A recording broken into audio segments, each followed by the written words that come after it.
Hello Doge family, how are you today? Dogecoin price prediction. Outlook for the rest of 2021 and 2022 summary. Out of all of the speculative frenzies over the last 18 months, Dogecoin takes the cake as the craziest. Doge lovers, don't forget to like the video, subscribe to my channel and turn on the notification bell before going into the details. I work hard for the Doge family. I'm glad. We will grow Dogecoin together. What I say in my graphic predictions are always correct, friends. I hope it will be useful for you. I will determine the trading points for those who want to trade short. And today I will tell you the important developments. Dogecoin currently has an annual inflation rate of nearly 4% per year, lacks the adoption of BTC, and was literally started as a joke. Doge illustrates an economic concept known as bezel, or artificial value that builds up in boom times, only to be washed away when the tide goes out. How Dogecoin reflects some of the broader problems with the global financial system and why it's not likely to hold its value when there are superior cryptocurrencies like Bitcoin. Dogecoin surged earlier this year, powered by Robinhood traders piling in, egged on by YouTube and TikTok. A quick glance at Dogecoin videos on YouTube confirmed that the majority of the titles are still in all caps and that there are still plenty of moons and rocket ships in the video thumbnails. The price hasn't hit the $1 that the TikTok profits called for, but a few early people made a ton of money. A lot of them were celebrities or social media influencers, while anecdotally, more of the losers of money in Dogecoin were average Joes. The action in Dogecoin illustrates an economic concept called bezel that is making the rounds in public discussion right now. I've had multiple people send me this piece from the Carnegie Endowment. Bezel was coined by John Kenneth Galbraith, a Canadian-American economist who advised the Kennedy administration. He's since passed away, but he developed a very intuitive concept that explains some of the quirks of the market economy. Put simply, bezel is fake value. The term is derived from the crime of embezzlement, which is regarded as an interesting crime to economists because as long as the embezzlement is undiscovered, the same money exists twice. The embezzler is free to spend the taken money, while the counterparty they're stealing from doesn't realize the money is gone yet, so they spend freely as well. At some point, the illusion vanishes, and the extra money is forever gone. Is Dogecoin bezel? A broader meaning of bezel, which I personally refer to as froth, refers to anything where the market value exceeds the actual value of the underlying asset. Charlie Munger coined the term, functionally equivalent bezel, in the 1990s, referring to companies that sold near worthless stock to investors.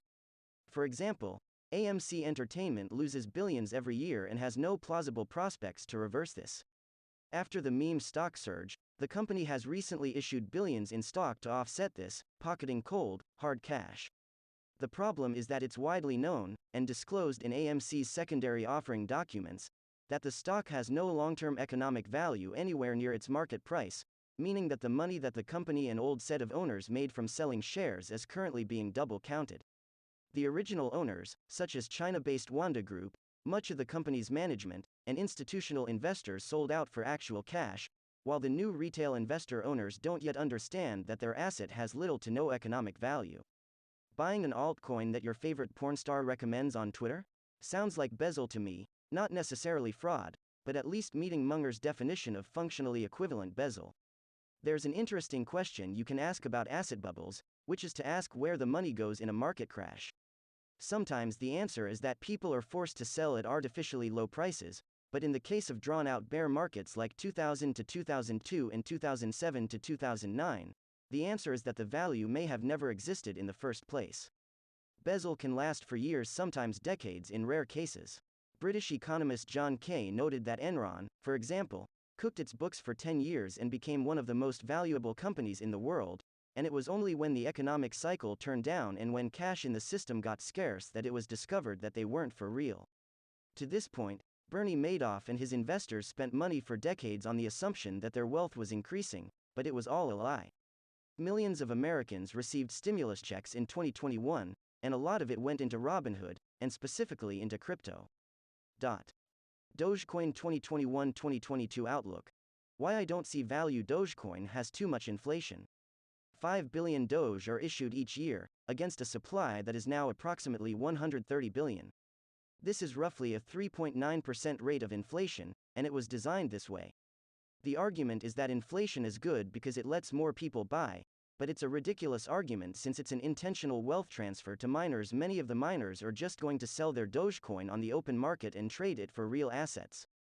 Bitcoin, on the other hand, now has an inflation rate of about 1.8% per year, which will drop to 1.1% in 2024, and then drop even further in subsequent years.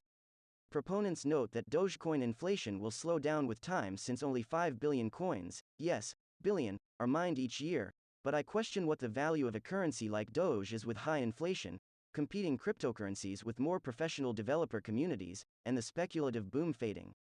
You might think I'm splitting hairs here, but the most fundamental thing about crypto is that it's supposed to be a better alternative to fiat currency. Dogecoin has an inflation target of nearly twice the US dollar. Dogecoin doesn't solve any pressing problems. Bitcoin kickstarted the cryptocurrency community by providing an alternative to government-backed currencies that could be sent anywhere in the world for a small fee. Dogecoin built a foothold around being fun and cool, and the valuation may well have made sense in this context. Then Elon Musk started tweeting about it and a speculative boom started, and people just started buying it because they thought someone else would pay even more. The people that I knew who got into Dogecoin this year didn't do it because they had some grand libertarian opinion of what currency should look like, or they thought it would change the world. They got in because they wanted to make as much money as possible as fast as possible, then dumped it as soon as it stopped going up. New altcoins are constantly being created for speculation, creating more and more bezel. Robinhood's dominance of the market. Robinhood is the main conduit that Dogecoin is traded through, and Robinhood makes a fortune off of the bid-ask spreads, which in my experience are at or near 1% of the value of the trade. Robinhood isn't free and made an average of $112 per user in actual cash during the second quarter. Remember the Matthew McConaughey scene in Wolf of Wall Street? Much of it from crypto trading. They don't have a whole lot of competition for Dogecoin trading, so you tend to not get great execution as a customer.